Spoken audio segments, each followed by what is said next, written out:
Today I saw something beautiful in a verse that is well known in the Old Testament and the Christian Bible. The verse is, "Be still and know that I am God." And I started contemplating that verse word by word and found something very interesting. That word takes you from this duality, this world that we live in, all the way down to the unity, the one without a second, this Advaitic idea of God as one without a second, that all of us collapse into a unison, a unity in the end.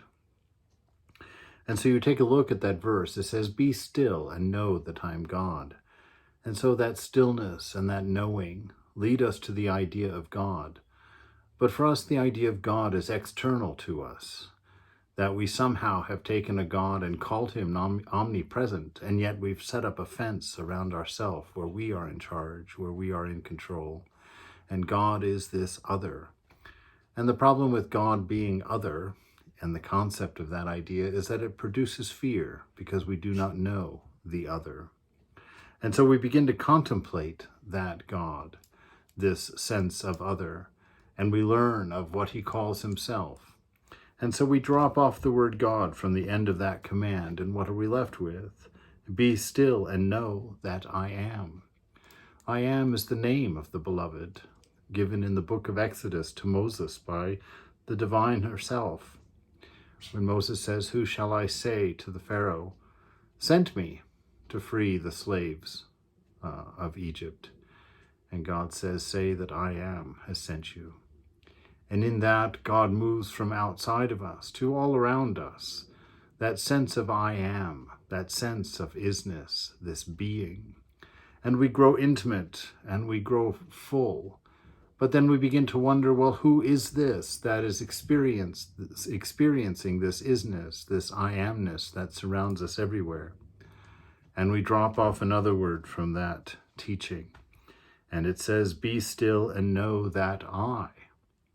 Who is this I within you?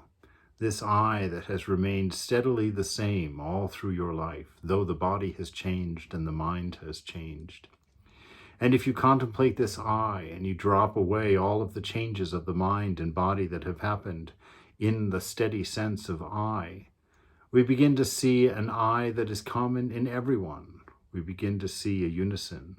We begin to see that all of us have borrowed the same image of the divine to manifest this nature of ours, this personality, this thought, this cage of a body and mind.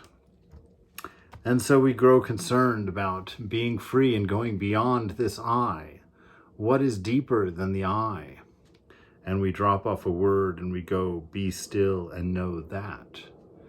That impersonal presence, the unchanging absolute, that which the Hindus call Brahman. The Vedanta says that all is of Brahman, that all is Brahman, that he is that one without a second. But we still see a separateness in that. And so we close off even that word and we're left with "be still and know." And we come to a space before mind, a space when thought is not the source of knowledge, where we're looking for what we are when the mind does not tell us what we are, where we're looking for what we are when the body does not define what we are. And so we drop that word off, and suddenly we're left with "be still." And in that "be still," we are before mind, before body. And before mind, we lose our story, which means we lose our ego, our sense of separateness, with no thoughts and attributes to divide us.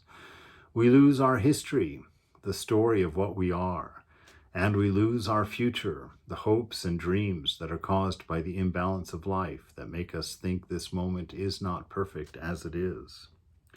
And so we drop off that "be still" and we come to be. Just existence, outside of mind, outside of the noise of thought. There is no longer time, space, and causation, for time, space, and causation belong to the mind, imposed on us by the mind. Without story, there is no before or after. Without past, present, and future, there are no attachments and aversions.